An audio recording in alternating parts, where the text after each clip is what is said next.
Baik, selamat malam. Kami dari kelompok E, mata kuliah Biomedik 2, ingin mempresentasikan hasil review artikel kami.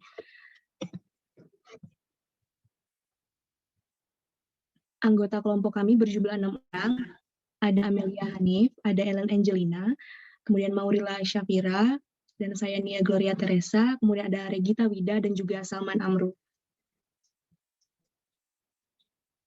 Ini adalah 5 artikel yang sudah kami ulas.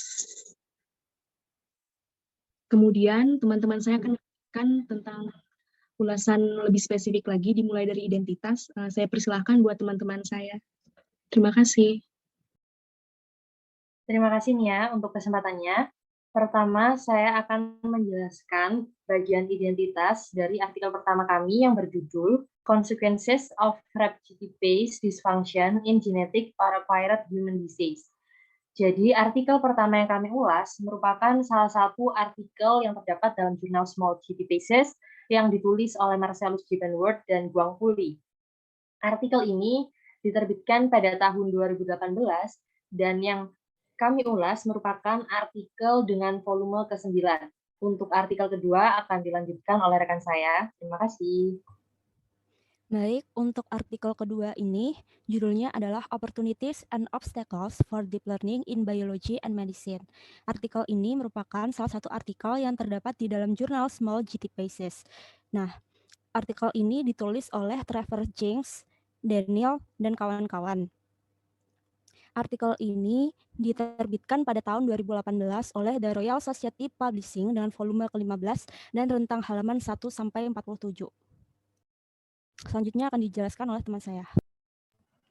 Baik, untuk artikel ketiga berjudul Reviving the Guardian of the Genome, Small Molecule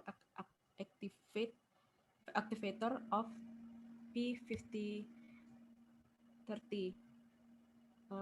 Artikel ini adalah salah satu artikel yang terdapat di dalam jurnal Pharmacology and Therapeutics.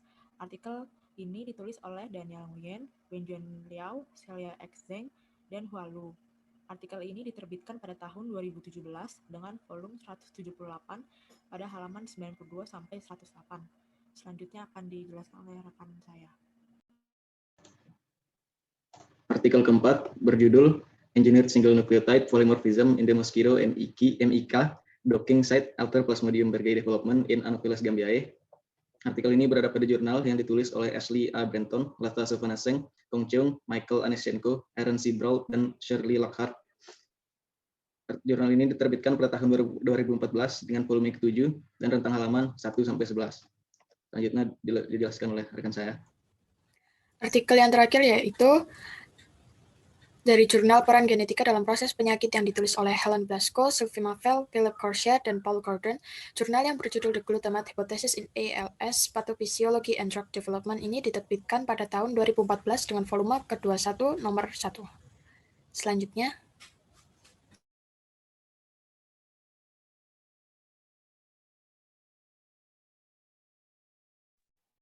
Selanjutnya, saya akan menjelaskan mengenai bagian abstrak dari artikel yang pertama. Artikel pertama ini sebelumnya telah menunjukkan bahwa sampai saat artikel ini ditulis, telah diketahui peran RAPGTPases dalam berbagai penyakit manusia, mulai dari gangguan neurologis hingga kanker. Selain itu, RAPGTPase juga berperan dalam peredaran komponen membran intraseluler pada makhluk eukariotik. Berbagai kemajuan mengenai peran RAPGTPase telah ditemukan, oleh sebab itu, penulis bermaksud membahas mengenai kemajuan terbaru mengenai akibat dari disfungsi RAPGTPase pada penyakit genetik manusia dengan penekanannya pada mekanisme seluler. Selanjutnya akan dijelaskan oleh rekan saya. Untuk artikel kedua di bagian abstrak telah diberikan gambaran bahwa beberapa tahun terakhir ini kecerdasan buatan berkembang sangat pesat. Masalah-masalah yang sebelumnya sangat sulit untuk dipecahkan manusia dapat diselesaikan dengan mudah dengan adanya kecerdasan buatan ini. Dalam menyelesaikan masalah, kecerdasan buatan tersebut menggunakan konsep deep learning. Biologi dan kedokteran merupakan disiplin ilmu yang kaya akan data, tapi datanya rumit dan seringkali tidak dapat dipahami dengan baik.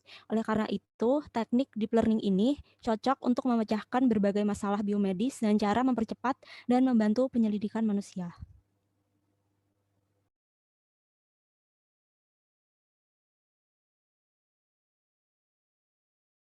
Untuk artikel yang ketiga, artikel ini menjelaskan bahwa penekan tumor P53 adalah salah satu protein terpenting untuk melindungi stabilitas genom dan pencegahan kanker. Dengan mengaktifkan P53 menjadi pendekatan yang menarik untuk pengembangan terapi anti kanker berbasis molekul. Dekade terakhir telah menyaksikan kemajuan luar biasa di bidang ini. Artikel ini memberitahukan kepada pembaca tentang kemajuan ini dengan informasi terbaru tentang aktivator molekul kecil P53 baik yang masih dalam proses kerja atau yang sudah diuji klinis. Selanjutnya akan dijelaskan oleh rekan saya. Untuk artikel keempat, pada bagian abstrak sedikit dijelaskan tentang latar belakang, metode, pembahasan, dan kesimpulan dari artikel tersebut. Isinya, kerentanan terhadap infeksi Plasmodium pada Anopheles gambiae telah diusulkan sebagai hasil dari polimorfisme alamiah yang mengubah kekuatan dari ketahanan bawaan endogen. Walaupun faktanya beberapa mutasi ini diketahui memperkenalkan pengganti non-sinonim dalam coding sequence atau urutan pengkodean, mutasi-mutasi ini sudah digunakan untuk merasionalkan knockdown dari protein target yang terkait untuk mempertanyakan efek perkembangan parasit ini di inang nyamuk. Di sini, penulis menguji kadar logam pada efek dari mutasi yang direkayasa pada protein target yang mensinyalkan imun yang diketahui bisa mengendalikan perkembangan sporogonik parasit. Dari usaha yang bersifat membuktikan prinsip ini, penulis sudah menetapkan bahwa mutasi alamiah bisa dipertanyakan efeknya pada fungsi protein nyamuk dan pada perkembangan parasit, serta jalur persinyalan ini bisa dimanipulasi secara genetik untuk meningkatkan ketahanan atau kekebalan nyamuk. Penulis memperkenalkan SNP ke Anopheles gambiae, MAPK kinase MEK, untuk mengubah residu kunci dalam lokasi docking end terminal yang dikenal sebagai D-site, sehingga mengganggu kemampuannya untuk berinteraksi dengan target kinase downstream ERK. Level fosforilasi ERK pada vitro dan vivo dievaluasi untuk memastikan efek dari mutasi MEK D-site. Sebagai tambahan, overexpression dari berbagai alel MEK D-site digunakan untuk menilai infeksi Plasmodium berghei dalam Anopheles gambiae. MEK D-site mengandung konservasi dari residu lisin yang diperkirakan untuk memediasi interaksi protein antar protein dengan ERK. Sesuai dengan antisipasi, setiap mutasi D-site pada K3M dan K6M menekan fosforilasi ERK dan inhibisi ini bersifat signifikan ketika terdapat kedua mutasi tersebut. Overexpression yang menargetkan jaringan dari alel pengkodean polimorfisme MEK D-site mengakibatkan pengurangan fosforilasi ERK dalam midgut dari Anopheles gambiae. Selanjutnya, sesuai harapan, inhibisi dari pensinyalan MEK-ERK yang dikarenakan mutasi D-site mengakibatkan pengurangan pada perkembangan Plasmodium berghei yang berhubungan dengan infeksi dalam adanya MEK yang aktif secara katalisasi dan telah overexpress. Pensinyalan MEK-ERK pada Anopheles gambiae seperti dalam model organisme dan manusia bergantung pada integritas konservasi residu kunci dalam MEK D-site. Gangguan transmisi sinyal melalui SNP rekayasa menyediakan model proof of principle yang bermanfaat bagi studi mutasi alamiah yang bisa dikaitkan dengan nyamuk yang kebal atau tahan terhadap infeksi parasit dan juga alternatif dasar genetik untuk memanipulasi dari jalur pensinyalan imun ini. Selanjutnya dilanjutkan oleh rekan saya. Artikel kelima ini memberikan gambaran umum eksitotoksisitas dalam ALS, dengan berfokus pada peristiwa yang berkontribusi pada glutamat berlebih, bagaimana kelebihan dapat merusak sel-sel saraf, dan bagaimana informasi ini dimanfaatkan dalam pengembangan agen pelindung saraf baru yang potensial. Penelitian ini menyorot pada uji klinis obat yang menargetkan pada sistem glutamat, pendapat mengenai peran potensial glutamat sebagai biomarker, dan diakhiri dengan bagian tentang gambaran dalam menghadapi tantangan di masa depan. Selanjutnya,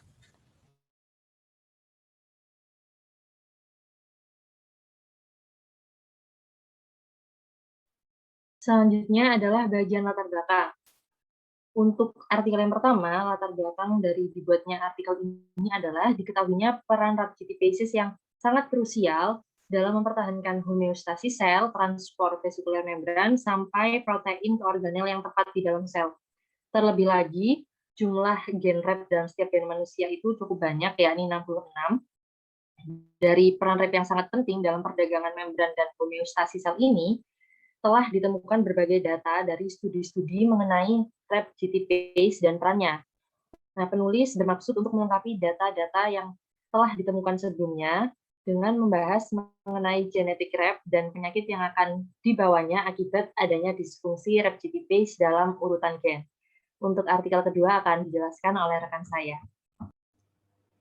Dalam artikel kedua ini, latar belakangnya membahas tentang pengaplikasian berbagai jenis teknologi itu terus dikembangkan hingga kini.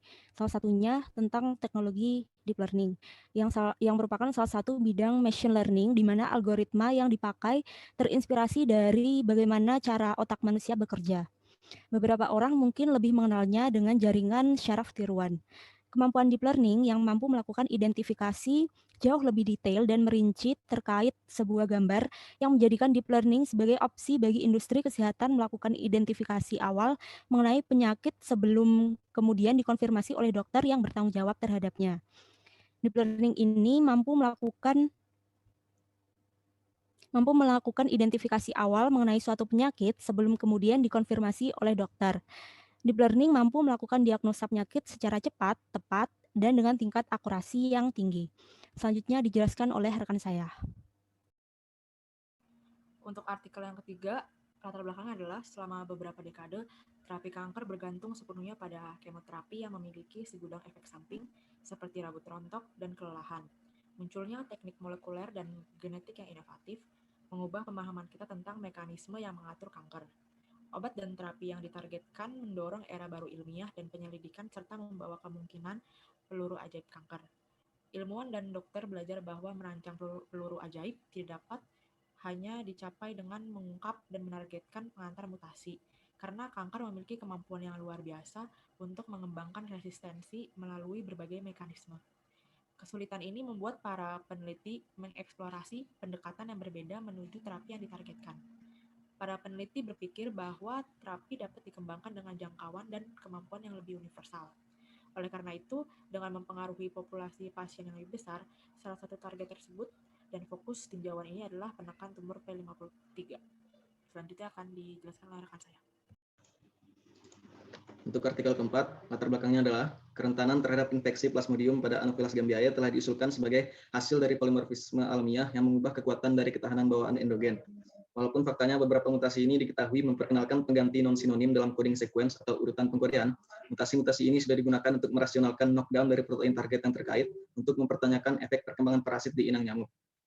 Di sini, penulis menguji kadar logam pada efek dari mutasi yang direkayasa pada protein target yang mensinyalkan imun yang diketahui bisa mengendalikan perkembangan sporogonik parasit.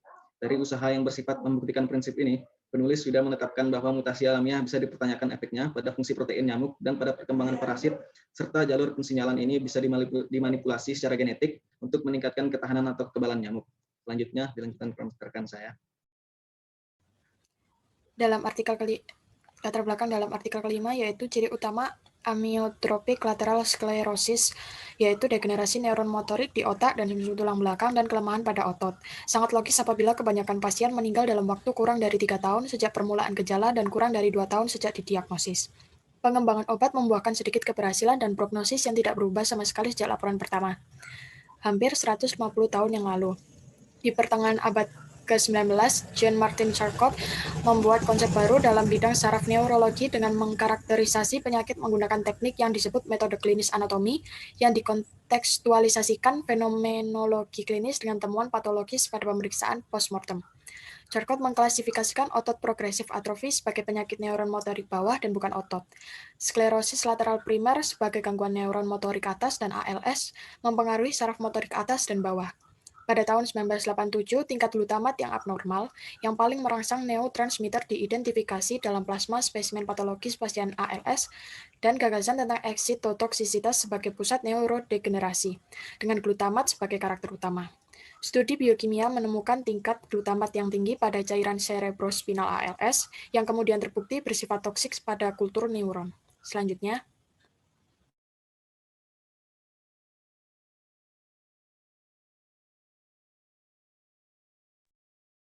Selanjutnya adalah bagian metode. Saya akan menjelaskan bagian metode dalam artikel 1. Dalam artikel yang pertama ini, tidak dijelaskan mengenai metode yang digunakan oleh penulis dalam penyelesaian artikel ilmiah ini. Melainkan setelah bagian latar belakang adalah bagian hasil dan pembahasan. Untuk artikel kedua akan dijelaskan oleh rekan saya. Untuk artikel kedua, menggunakan metode penyusunan secara kolaboratif berkelanjutan.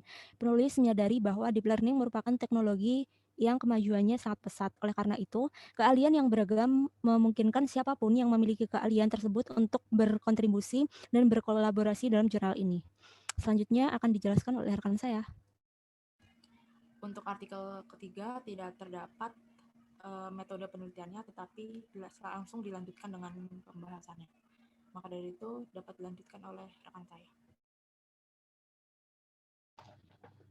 Untuk artikel keempat, metodenya adalah penulis memperkenalkan SNP ke Anopheles gambiae MAPK kinase MEK untuk mengubah residu kunci dalam lokasi docking end terminal yang disebut di site, sehingga mengganggu kemampuannya untuk berinteraksi dengan target kinase downstream ERK. Level fosforilasi ERK pada vitro dan vivo dievaluasi untuk memastikan efek dari mutasi MEK di site. Sebagai tambahan, overexpression dari berbagai alel MEK di site digunakan untuk menilai infeksi Plasmodium berghei dalam Anopheles gambiae. Selanjutnya akan dilanjutkan rekan saya. Metode dalam artikel kelima yaitu dalam jurnal ini penulis menggunakan metode kualitatif dan kuantitatif. Metode kualitatif terlihat dengan adanya penyajian data mengenai agen-agen yang mempengaruhi sistem glutamat dengan disertai gambar dan arahan. Penyajian data berupa latar belakang mengapa agen tersebut dapat dijadikan obat ataupun agen yang dapat mempengaruhi glutamat, hubungan dan aktivitas agen dengan glutamat, dan mekanismenya dalam melindungi saraf. Sedangkan dalam metode kuantitatif disajikan data hasil uji coba agen pada pasien ALS. Selanjutnya,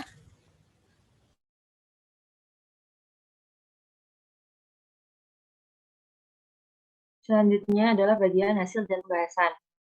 Untuk artikel pertama, pada bagian hasil dan pembahasan dibahas mengenai 8 penyakit genetik akibat dari disfungsi reptipase. Yang pertama adalah penyakit Charcot-Marie-Tooth tipe 2B atau biasa disebut CMT2B yang merupakan keturunan motorik autosom dominan dan neuropati sensorik. Secara genetik, CMT2B ini terkait dengan 5 mutasi missense pada gen REP7A. Penyakit kedua adalah Warburg Micro Syndrome yang merupakan kelainan neurologis autosom resesif akibat mutasi loss of function di RAP18 atau RAP18-GAF pada sekitar 50% kasus. Sementara 50% kasus yang lain masih belum ditemukan penyebabnya. Nah, selain berkaitan dengan RAP18, Warburg Micro Syndrome ini juga diperkirakan berkaitan dengan RAP3GAP kompleks, setelah dilihat dari cara kerja RNAi yang sama. Penyakit genetik yang ketiga adalah Carpenter Syndrome, yang merupakan kelainan neurologis autosom resesif yang dikaitkan dengan mutasi kehilangan fungsi di REP23. Kehilangan fungsi ini termasuk mutasi nonsense dan missense. Hilangnya fungsi RAP23 ini disebabkan oleh adanya mutasi gain open brain atau OPB, sehingga Carpenter syndrome dapat terjadi. Penyakit yang keempat adalah Griscelli syndrome, yang merupakan autosomal penyakit resesif dan disebabkan oleh adanya RAP27A. Disfungsi RAP27A ini merupakan isoform RAP27 di kromosom 15 dan mutasi dari RAP27A inilah yang menyebabkan terjadinya Griscelli syndrome. Nah, penyakit yang kelima adalah X-linked intellectual disability atau biasa disebut XLID, merupakan sinaptopati atau gangguan akibat mutasi pada gen kromosom X. Biasanya terlibat dalam fungsi sinaptik dan plastisitas. Nah, penyakit XLID ini dikaitkan dengan mutasi pada RAP39B.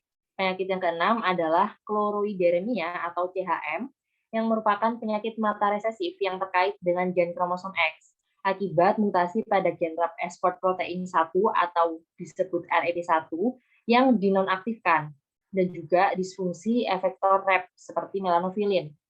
Selain disebabkan oleh disfungsi REP1, penyakit chloroideremia juga disebabkan oleh disfungsi RAP27A. Penyakit yang ketujuh adalah kanker. Kanker ini biasanya disebabkan oleh mutasi pada RAP35 yang merupakan salah satu faktor penting bagi kelangsungan hidup sel kanker, di mana mutasi RAP35 dapat mengaktifkan fosfatidilinositol 3 kinase atau PI3K dan kinase B atau AKT yang penting bagi kelangsungan hidup sel kanker. Penyakit genetik yang terakhir atau yang ke-8 adalah Alzheimer, yang merupakan bentuk demensia akibat ekspresi RAP4, RAP5, RAP7, dan RAP27. Namun pada artikel ini lebih dibahas pada RAP5 yang menyebabkan Alzheimer, di mana terjadi peningkatan level RAP5 itu terbukti meningkatkan produksi peptida AB dalam fibroblast, yang mana peptida AB itu memicu terjadinya amyloid plaque di otak, dan amyloid plaque itu yang memicu terjadinya Alzheimer. Untuk artikel 2 akan dijelaskan oleh rekan saya. Untuk artikel 2 sendiri, pada bagian hasil dan pembahasan, yang pertama dijelaskan masalah deep learning dan kategori pasien. Dalam perawatan kesehatan, individu didiagnosis berdasarkan gejala. Tantangan utamanya adalah klasifikasi penyakit dan subtipe yang akurat agar dokter di rumah sakit yang baru memiliki perspektif yang sama dengan dokter sebelumnya. Oleh karena itu, dibutuhkan analisa menggunakan algoritma deep learning berbasis data untuk mengidentifikasi riwayat penyakit.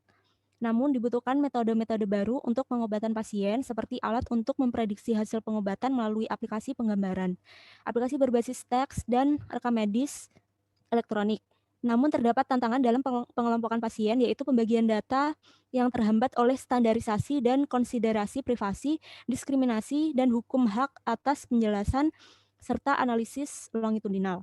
Untuk pembahasan yang kedua yaitu deep learning untuk mempelajari proses biologis yang mendasari penyakit manusia.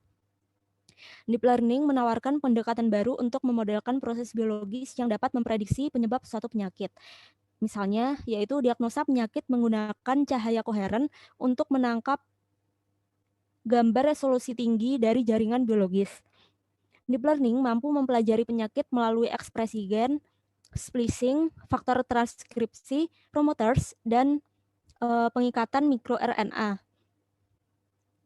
Pengikatan mikroRNA ini determinasi struktur dan mikroskop elektrosikro, interaksi protein-protein, binding utama, jaringan, dan analisis grafik dari interaksi protein-protein, fenotip morfologis, data single cell, metagenomik, dan varian calling, serta neuroscience. Untuk pembahasan yang ketiga yaitu dibahas mengenai deep learning dalam mengobati penyakit dan mengembangkan pengobatan baru.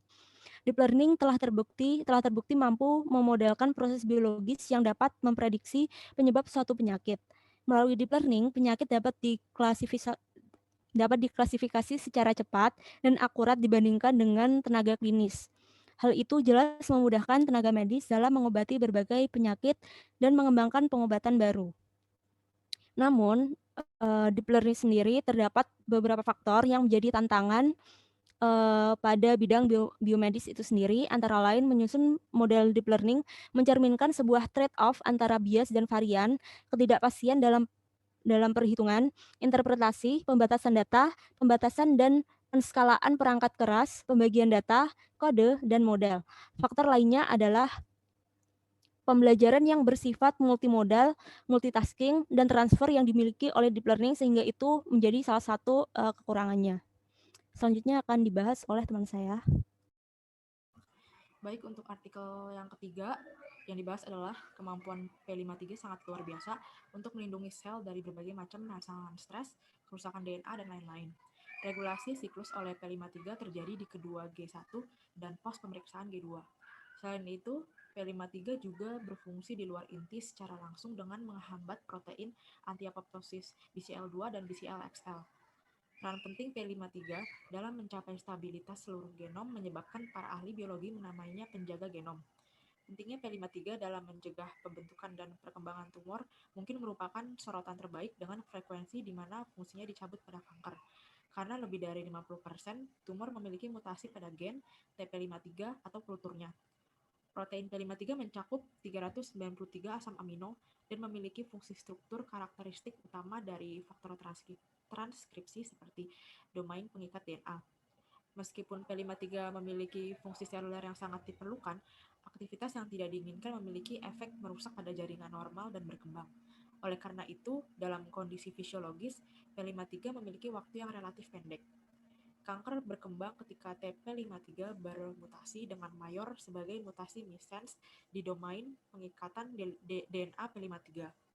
Mutasi tidak hanya mempercepat perkembangan kanker melalui kemampuan P53 untuk mengatur gen penekan tumor secara transkripsi, tetapi bukti terbaru juga menunjukkan bahwa mutasi tertentu menimbulkan bentuk mutan P53 yang secara langsung berkontribusi untuk tumorigenesis.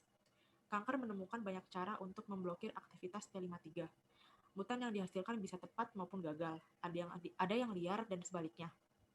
Aktivator P53 tipe liar, molekul kecil pertama dirancang menggunakan berbasis target pendekatan diarahkan terhadap interaksi MDM2 P53 dan beberapa studi telah memvalidasi M2 sebagai onkotarget.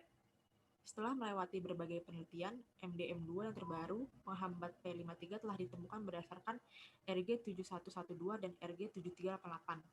Pengobatan dengan nuklin 3A, campuran nuklin dan enantiomer pada sel kanker P53 tipe liar menginduksi stabilisasi non-genotoksik protein P53.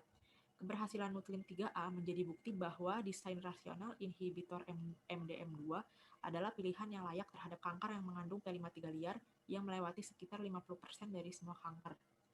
Meskipun molekul kecil yang dibahas mewakili potensi pilihan terapeutik untuk kanker yang menjelaskan P53 tipe liar, mereka menawarkan sedikit manfaat untuk kanker itu dengan menyimpan mutasi pada gen TP53. Selanjutnya akan dijelaskan oleh rekan saya. Untuk artikel keempat, hasil dan pembahasannya adalah MEK di site mengandung konservasi dari residu lisin yang diperkirakan untuk memediasi interaksi protein dan protein dengan ERK.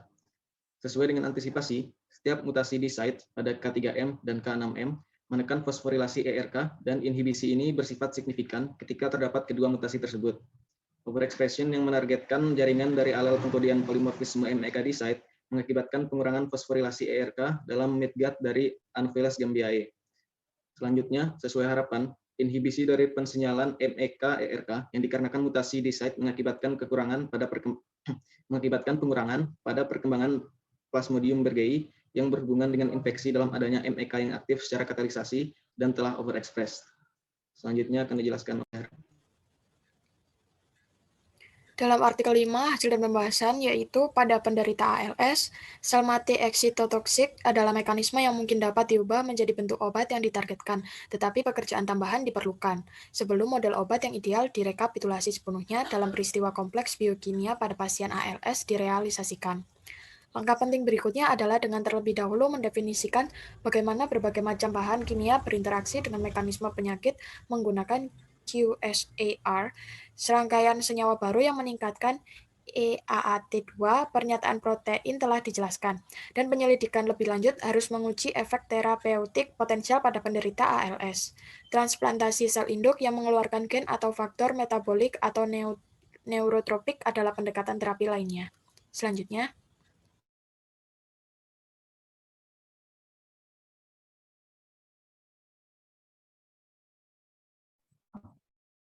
Selanjutnya adalah bagian kesimpulan. Saya akan menjelaskan kesimpulan dari artikel pertama.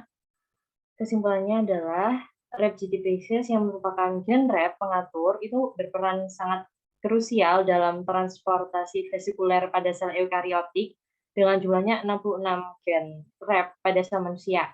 Nah, pengaktifan dan penonaktifan mutasi RAPs itu memengaruhi terjadinya berbagai penyakit, mulai dari kanker akibat aktivasi RAP35, CMT2B akibat aktivasi atau inaktivasi RAP7, Warburg microsindrome akibat inaktivasi RAP18, dan lain-lain.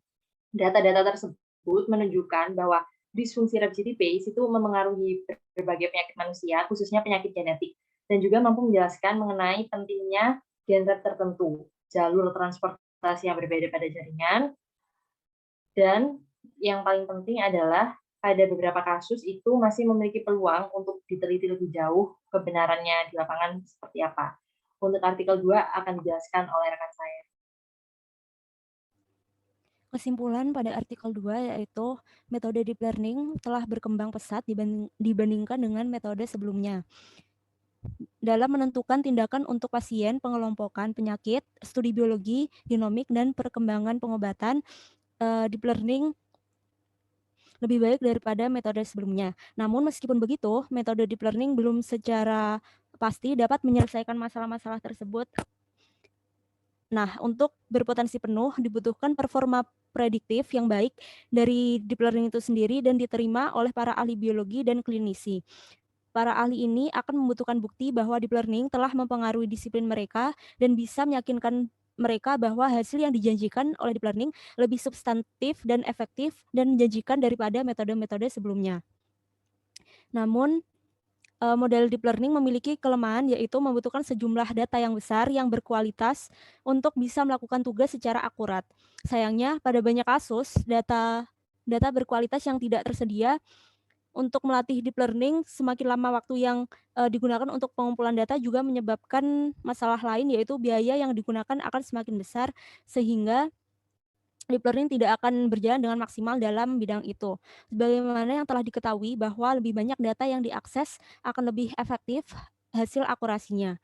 Kemudian, neural network sangat kompleks, seringkali tidak dimengerti bahkan oleh beberapa penciptanya sendiri, sehingga sangat sulit untuk melakukan perbaikan di dalam algoritmanya.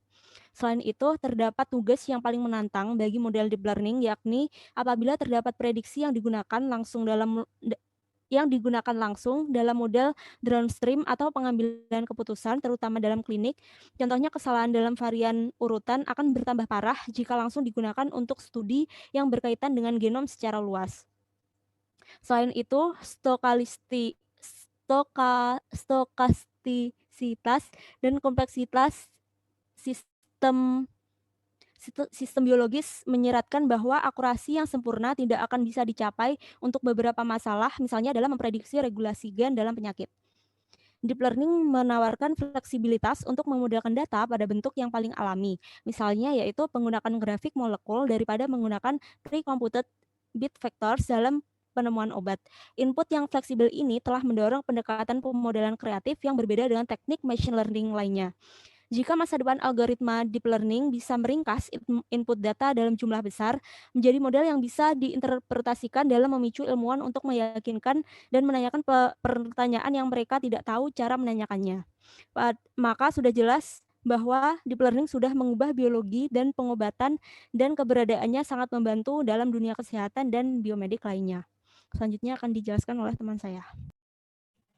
Untuk artikel ketiga, kesimpulannya adalah penelitian ini didedikasikan untuk mengungkap fungsi dan regulasi P53. Menekan tumor sangat penting untuk mencegah tumorigenesis yang telah dikenal sebagai penjaga genom kita, dan meninggalkan sedikit keraguan bahwa menghidupkan kembali P53 akan memiliki implikasi yang luar biasa untuk pengobatan kanker pada manusia.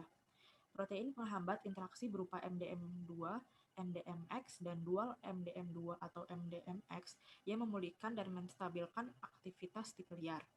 Kemajuan pesat telah dibuat sejak penemuan nuklin, molekul kecil pertama yang menargetkan aktivator P53. Upaya penulis untuk menjelaskan dan memperkaya pengetahuan kita tentang mekanisme molekuler P53 dan terus berinovasi bentuk-bentuk terapi baru yang suatu saat akan memberikan manfaat bagi pasien. Selanjutnya akan dijelaskan oleh rekan saya. Kesimpulan dari artikel 4 adalah pensinyalan MEK-ERK pada Anopheles gambiae seperti dalam model organisme dan manusia bergantung pada integritas konservasi residu kunci dalam MEK di site. Gangguan transmisi sinyal melalui SNP rekayasa menyediakan model proof of principle yang bermanfaat bagi studi mutasi alamiah yang bisa dikaitkan dengan nyamuk yang kebal atau tahan terhadap infeksi parasit, dan juga alternatif dasar genetik untuk memanipulasi jalur pensinyalan imun. Selanjutnya akan dijelaskan oleh rekan saya. Kesimpulan dalam artikel 5 yaitu ALS seperti gangguan degeneratif usia lainnya masih diketahui sedikit penyebab dan pengobatannya. Perawatan sekarang lebih multidisiplin yang sudah termasuk bantuan pernapasan, makanan bersuplemen, dan riluzol, yang keseluruhan merupakan cara memperpanjang hidup dengan sederhana. Pengobatan simptomik dapat dicoba, tetapi belum membuktikan dapat menyembuhkan. Pemicu mungkin bereaksi pada saat muda atau bahkan sebelum lahir. Kemungkinan pengobatan dan tindakan pencegahan yang lebih baik akan diidentifikasi setelah etiologi ALS ditemukan. Selanjutnya.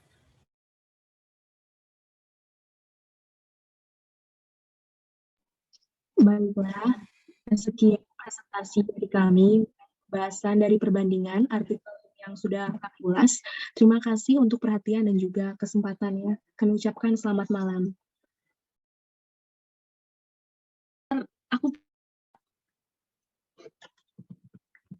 Baiklah, untuk kesimpulan akhir dari presentasi kali ini, yaitu pengaktifan maupun penonaktifan mutasi di RAPS mempengaruhi terjadinya berbagai penyakit seperti kanker. Disfungsi RAP GTPase mempengaruhi penyakit manusia dan juga mampu menjelaskan pentingnya RAP tertentu, serta jalur transportasi yang berbeda di jaringan. Metode deep learning dapat digunakan juga dalam menentukan tindakan untuk pasien, pengelompokan penyakit, studi biologi, genomik, dan perkembangan pengobatan. Deep learning menawarkan fleksibilitas untuk memodelkan data pada bentuk yang paling alami. Input yang fleksibel ini mendorong pendekatan permodelan yang kreatif yang berbeda dengan teknik machine learning lainnya. P53 juga berperan penting dalam mencapai stabilitas seluruh genom. Pentingnya P53 dalam mencegah pembentukan dan perkembangan tumor mungkin merupakan sorotan yang terbaik dengan frekuensi di mana fungsinya dicabut pada kanker. Kemudian, dari kelima artikel tersebut, beberapa penyakit sudah ditemukan pengobatan dan penyelesaiannya. Namun, beberapa penyakit belum ditemukan penyelesaian yang jelas terkait beberapa penyakit dan masih diperlukan penelitian yang lebih lanjut. Terima kasih.